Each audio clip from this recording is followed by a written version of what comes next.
Hey guys, Jack back with another video. So today I want to talk about how to find out your triggers. I know that there are quite a few people who are just finding out that they are being diagnosed with EOE or allergies or intolerances, or they might just think that they possibly have an intolerance or an allergy.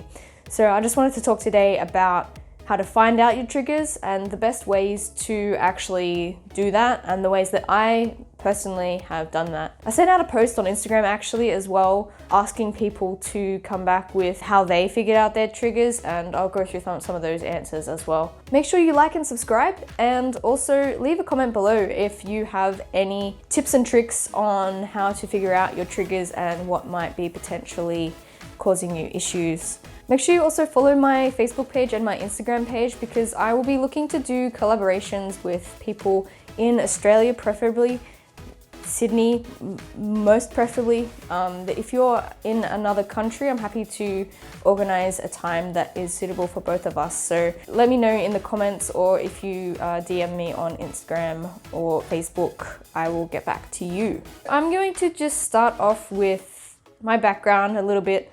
If you've seen any of my other videos, you would see my entire story there. I go through A to Z about how I got diagnosed, so I won't repeat myself. I'll just go through a couple of things. When did I start first noticing my reaction? I first started noticing them in 2005. I was in year 5. I was probably 11 or 12. That is the first time that I started noticing very frequently that I would be getting stabbing chest pains and be uncomfortable after eating dairy. That's the first time when I noticed, and when I think about it, there were a couple other times when I was younger, but I was too young to really understand what is going on. Year 11, 12, you kind of can understand the things that your body is saying. Yeah, year 5, 2005, that was when I started noticing I was getting stabbing chest pains after eating dairy. And it took me a while to kind of figure that out, because dairy was kind of mixed in with everything. But in about 2006, so a year later, I was able to work out that it was dairy.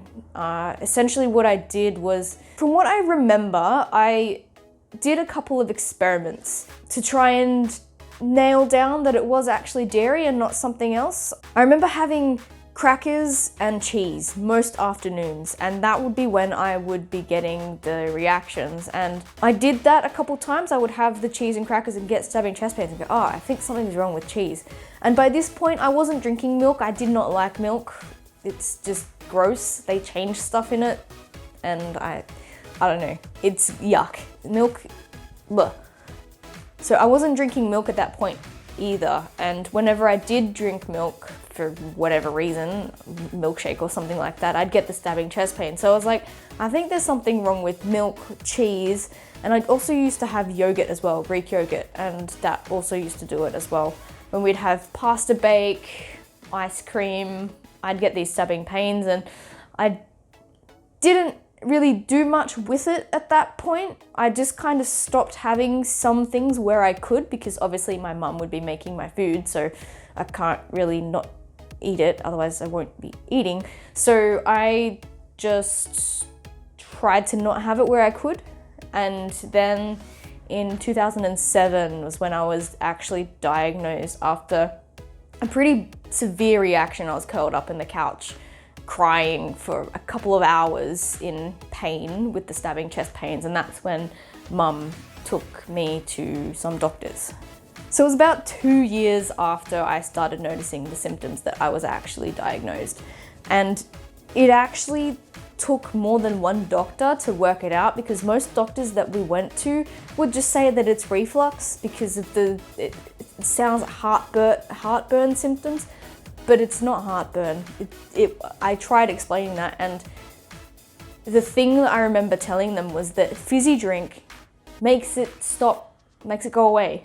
Coke makes it go away. And I've seen people in the EOE chat, they actually have brought up that question as well. A lot of people find that fizzy drinks or Coke helps dislodge food with EOE, but for me, it made my stabbing chest pains go away for a little bit. It'd come back, but it'd just go away a little bit. That does not line up with heartburn or reflux. That would make it worse. I went to obviously the GP, and they referred on, I don't remember how many exactly doctors we went to, but it was definitely a few. I remember getting really frustrated in explaining to them that it wasn't reflux. I went to the allergy clinic. It was probably one of the first places that I went, and they referred me on, I think, someone referred me on to a child gastroenterologist, Dr. Krishnan, and she was really good, obviously dealing with a lot of people with EOE, and was essentially how I got diagnosed, because we did a bunch of skin prick tests as well before I went to the gastroenterologist, and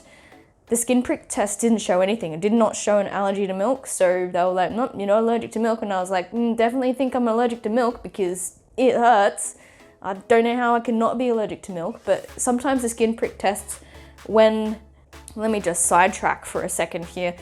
My dairy allergy has gotten worse since I've stopped having dairy. So my skin prick tests now show dairy, but that's probably just because my allergy has gotten worse. So at the time, my allergy wasn't as severe, although it kind of, it's not anaphylactic, so it's not, you don't get typical symptoms of anaphylaxis, can't breathe, hives, all of that stuff. That doesn't happen to me.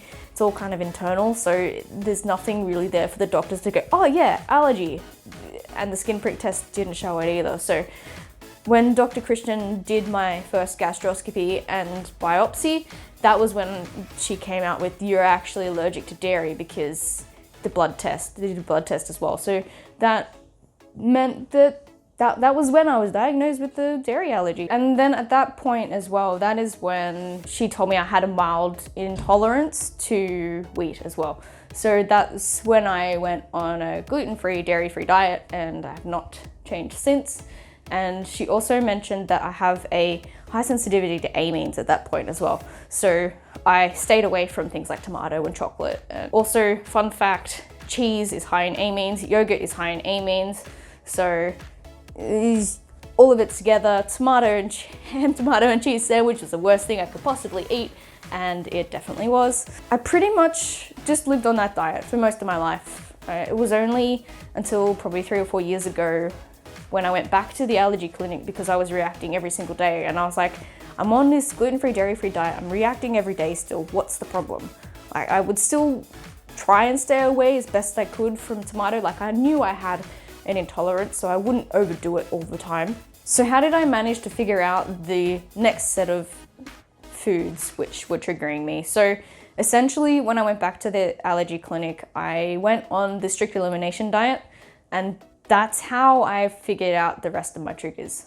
Also did another skin prick test, and that's where I found out that I was allergic to potato as well, which was the thing that was mainly causing me the problem. Elimination diet, and some of the other comments in there were elimination diet as well, is how they figured out their triggers. And it's kind of the only really way that you can do it, unless you get a skin prick test or a biopsy blood test where they can confirm allergies. But there's not really many ways that you can confirm intolerances, which is the hard part, I guess. The only way that you can really diagnose an intolerance is by doing an elimination diet, which sucks and it's really hard.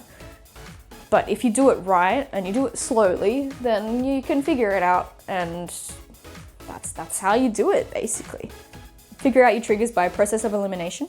The elimination diet, they kind of go hand in hand. Skin prick test, blood test, or biopsy. Those are the 5 ways that I know. There may be more, but those are the ways that you find out your triggers. If you find that you are reacting to something in particular and you don't exactly know what is in it, what I tend to do is I will go and break it down to the ingredients that are in it. So for example, I have been reacting to my chickpea dip recently, and it could be one of a few things which is in the dip which I'm reacting to. It could be multiple things. It could be the combination of it. It could be the fact that I ate something 3 days ago. But what I end up doing is breaking it down into all of the individual ingredients and working out which one is causing the problem. So although celery is, I'm gonna sneeze. Allergies, right? Although celery is elimination diet thing, it's still a salicylate and it's still raw, so that could potentially be it. Or it could be the cashews, it could be the combination, it could be the fact that it was left in the fridge for a day. What I'll end up doing is I will go through and make the dip in several different ways. So I'll make the dip without the celery, without the cashews, and see if I react. If I still react, it's probably the chickpeas. So I'll go eat chickpeas and see if that causes me a problem. I'd have to remove the rice bran oil, so don't cook it in rice bran oil. I'm not gonna just eat rice bran oil because bleh. But potentially I could have gotten an intolerance to that as well. Like, I don't know. Go through and make the dip in a bunch of different ways and see what I still react to and what I don't react to, and then work out what the problem is there. So I think that's all I have for you today. Like I mentioned before, if you do have any suggestions for people who are just starting to try and figure out what it is that is causing them pain. Sometimes, you know, some things can even just cause you to be tired. I think that's the hardest thing to figure out, whether things are causing you to be tired. Did I get a good enough sleep? Yes, I should have. So is it what I ate that's making me tired? Potentially. But anyway, yeah, leave a comment and let me know how you figure out your triggers, how long it took you to figure out your triggers, because I'm still working out my triggers. There's still things that I'm like, why am I reacting to this? So I think it's a daily thing. Like, it's a never-ending process, but it's amazing when you figure it out. Like and subscribe, follow all my social medias, and I will see you at the next video.